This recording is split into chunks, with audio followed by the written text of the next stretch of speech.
கிறிஸ்து இயேசுவுக்குள் பிரியமான சகோதர சகோதரிகளே, உங்கள் யாவரையும் மீண்டுமாக இயேசு கிறிஸ்துவின் இன்ப நாமத்தில் நான் வாழ்த்துகிறேன், வரவேற்கிறேன். தேவன் தாமே கடந்து போன 6 மாதங்களை கடந்து வரும்படியாக கர்த்தர் கிருபை செய்திருக்கிறார். கிட்டத்தட்ட அரை வருடங்களை நாம் முடித்து விட்டோம்.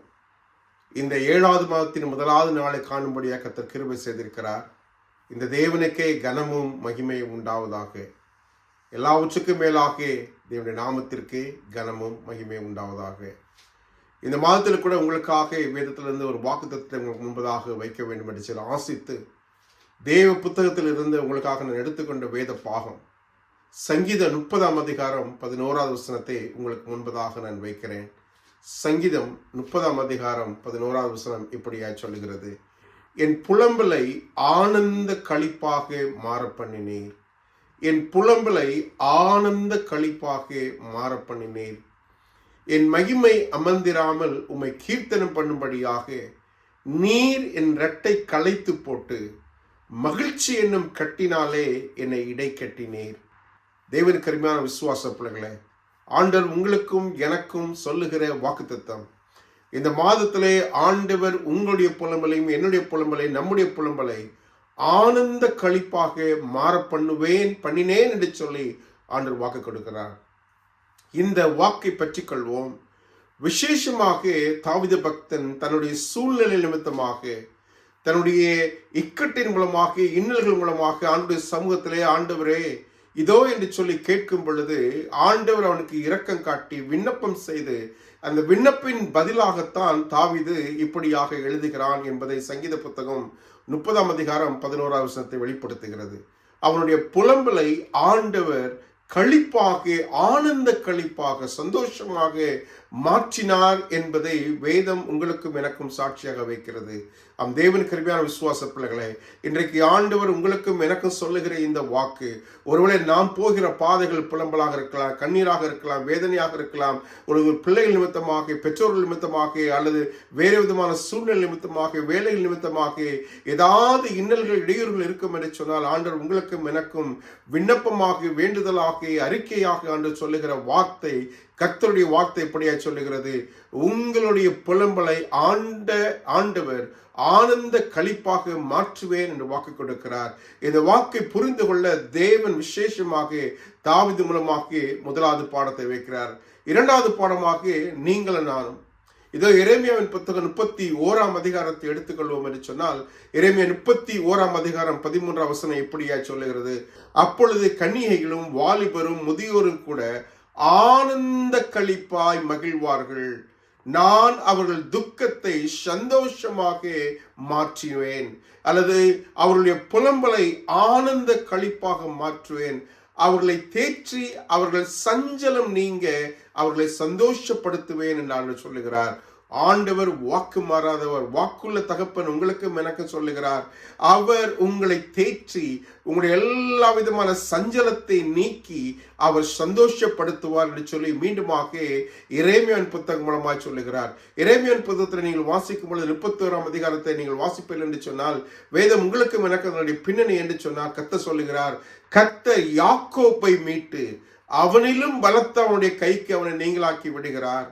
அவர்கள் வந்து சீயோனின் உச்சிதிலே கம்பீரமாய் கர்த்தர் அருளும் கோதுமையும் திராட்சரசமும் எண்ணெயும் ஆட்டுக்குட்டிகளும் கன்றுக்குட்டிகள் என்பவர்களாகிய இந்த நன்மைகளுக்காக ஓடி வருவார்கள். அவருடைய ஆத்மா நீர்ப்பாய்ச்சலான தோட்டத்தை போல் இருக்கும். அவர்கள் இனி தோய்ந்து போவதே இல்லை. அவர்கள் இனிமேல் சஞ்சலப்பட வேண்டியமே அவசியம் இல்லை. ஏனென்று சொன்னால் ஆண்டவர் யாக்கோபு என்று சொல்லும் பொழுது இஸ்ரவேல் என்று சொல்லுகிறார். நீங்களும் நானும் ஆவிக்குரிய இஸ்ரவேலர்கள். சீயோனில் வந்து நாம் உச்சிதமான கோதுமையாக நாம் திராட்சரசமும் கன்றிக்குட்டிகளும் எண்ணெய்களும் வார்த்திக்கப்படுவோம் என்று கர்த்தர் சொல்லுகிறார். தேவனுக்கு அருமையான விசுவாச பிள்ளைகளே, இன்றைக்கு ஒருவேளை சஞ்சலத்தின் மத்தியில் இருக்கிறீர்களா, ஏதோ தீங்கின் மத்தியில் இருக்கிறீர்களா, பிரச்சனைகள் மத்தியில் இருக்கிறீர்களா, கண்ணீர் மத்தியில் இருக்கிறீர்களா, வேலை ஸ்தலங்களில் பிரச்சனைகளா, நிந்தனைகளா, இடையூறுகளா, எந்த எந்த காரியம் இருந்தாலும் ஆண்டு சொல்லுகிறார், உங்களுடைய புலம்பலை ஆண்டவர் ஆனந்த களிப்பாக மாற்ற வல்லமுள்ள தகப்பன். இந்த தகப்பன் சர்வத்தையும் சகலத்தையும் உண்டாக்கி ஆண்டு வழிநடத்துகிற தகப்பன்.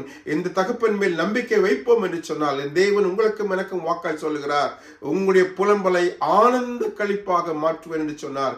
யாக்கோபின் காலத்திலே, இஸ்ரவேலின் காலத்திலே ஆண்டவர் அவர்களுக்கு எல்லாவற்றுக்கும் மேலாக ஆனந்த களிப்பாய் மாற்றினார்.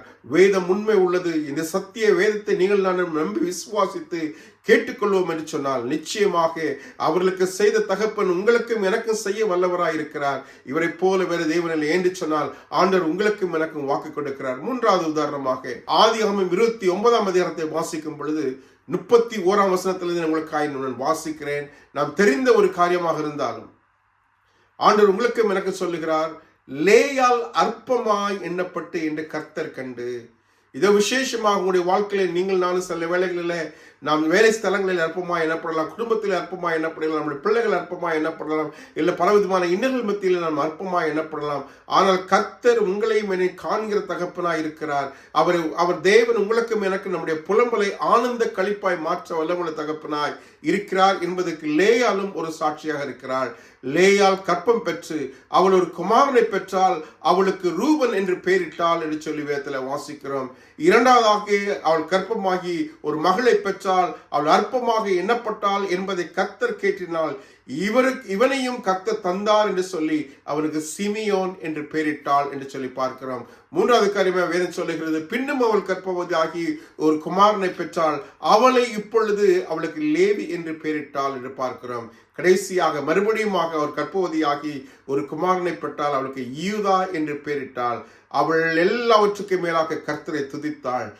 புலம்பலை கர்த்தர் ஆனந்த களிப்பாக மாறினார். புலம்பலை ஆனந்த களிப்பாக லேயாளுக்கு செய்து கொடுத்தார்.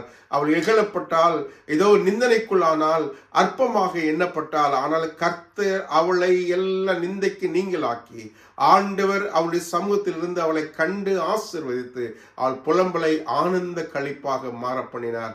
இன்றைக்கு ஒருவேளை இப்படிப்பட்ட சூழ்நிலையில் இருக்கிறீர்களா? என் பிள்ளைகள் என்ன செய்வார்கள் என்று சொல்லி புலம்பிக் கொண்டிருக்கிறீர்களா? அல்லது வேதி ஸ்தலங்களை என்ன செய்வார்கள் என்று சொல்லி, அல்லது வேறு விதமான இக்கட்டுகளில் போய் கொண்டிருக்கிறீர்களா? என்ன சூழ்நிலைகள் இருந்தாலும் சரி, என் தேவன் சூழ்நிலையை மாற்றக்கூடிய வல்லமுள்ள தகப்பனாய் இருக்கிறார். ஒருவேளை கணவனை பிரிந்து, மனைவியை பிரிந்து, பிள்ளைகளை பிரிந்து, இடையூறுகளை பிரிந்து, அல்லது மற்ற விதமான சூழ்நிலை நிமித்தமாக இருக்கிறீர்களா? அல்லது இன்னல்கள் மத்தியில் இருக்கிறீர்களா? இடையூறுகள் மத்தியில் இருக்கிறா? இதோ ஆண்டவர் உங்களுக்கு எனக்கு சொல்லுகிற உன்னதமான செய்தி, ஆண்டவர் உங்களையும் எனக்கும் இந்த புலம்பலை ஆனந்த களிப்பாக மாற்ற காத்திருக்கிறார். காத்துக்கொண்டது மாத்திரமல்ல, மாற்றுவேன் என்று வாக்கு கொடுத்திருக்கிறார். தேவனுக்கு அருமையான விசுவாச பிள்ளைகளே, இரட்டைகளை களைத்து போட்டு மகிழ்ச்சி என்னும் கட்டினாலே என்னை இடை கட்டினார். உங்களையும் என்னையும் மகிழ்ச்சியாக ஆனந்த களிப்பாக இந்த மாதம் முழுது நடத்துவார் என்ற விசுவாசத்தோட நம்பிக்கையோடு ஒரு விஷயம் நம் கண்களை பிரார்த்தனை செய்து இந்த வாக்குத்தத்தை பற்றி கொள்வோம். எங்கள் நேசிக்கிறதான தகப்பனே, இந்த சத்தியத்திற்காய் நன்றி. எங்களுடைய புலம்பலை ஆனந்த களிப்பாக மாற்றுவேன் என்று வாக்கு கொடுத்திருக்கிறார். இந்த மாதம் முழுவதும் உடைய கரம் எங்களோடு இருக்கட்டும். எங்களுடைய சூழ்நிலை அறிந்திருக்கிற தகப்பன், எங்களுடைய எல்லா விதமான தேவைகளை அறிந்திருக்கிற தகப்பனே, ஒரு விஷயம் கூட எங்களை தாழ்த்துகிறோம், அர்ப்பணிக்கிறோம்.